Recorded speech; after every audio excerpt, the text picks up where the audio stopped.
Uy, nagdakil mo. Nakikita dito. Wow! Tingnan tong Rejay. Magandang buhay, this is your John Lee Garcia, first time mag-vlog. Mga bandang 7pm pa lang ng gabi ay lumabas na kami ni Papa para pumunta at ilagay ang net malapit sa kamangruban. Sumakay kami sa bamboo raft o balsa o mas kilala sa tawag sa amin na rakit. Di naman ganun kalayuan pero kailangan magbalsa gawa ng mabibigat ang net. Ilang minuto nga lang ay naghulog na si Papa ng mga lambat. Dapat daw sana mga bandang 10pm kami naglagay ng fish trap kaso masyadong napaaga. High tide nga ngayon pero mamayang madaling araw bababa din ng tubig. Nagulat nga kami ni Papa kasi biglang lumakas ang alon kanina lang kalmado ang tubig. Medyo malawak nga ang nilagyan namin kaya kami natagalan. Pagkatapos nga namin maglagay ay umuwi na kami ni Papa. Antayin na lang namin mag 11pm bago kami pumunta at tignan. Fast forward na nga tayo mga day. Saktong 11pm na nga yan ay dali-dali na kaming pumunta dahil sabi ng pinsan ko low tide daw sa mga ganong oras. Kaso naprank tayo mga day, 1am pala ang low tide. Nagpainit nga muna kami at hinintay bago bumaba ang tubig. Dito na tayo sa exciting part mga day.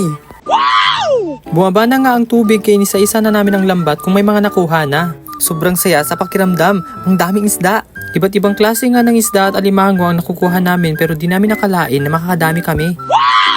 Ilan nga sa mga nakuha namin ay pampano, rabbit fish at lapis na hawig sa bangos. Linibot nga namin hanggang sa unahan hanggang sa dulo ay sunod-sunod ang huli namin. Di pa'y nagimas bes.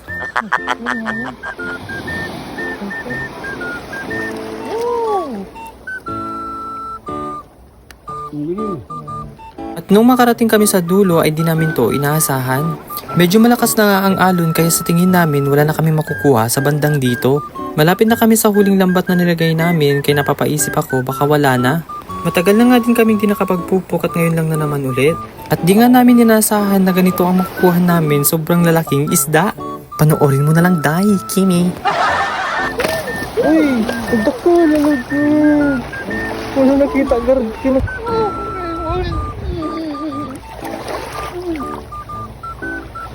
Oh my.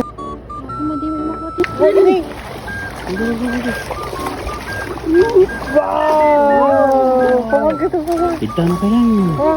Nagdadakil bes! Bumalik na nga kami sa unahan at halos wala ng tubig. Pinagkukuha na nga namin lahat ng nahuli namin at pabalikan na lang namin kinabukasan yung lambat. Halos mapuno nga yung lata ng biscuit sa dami ng mga nahuli namin mga day. At yun lamang po for today's video. Agyaman!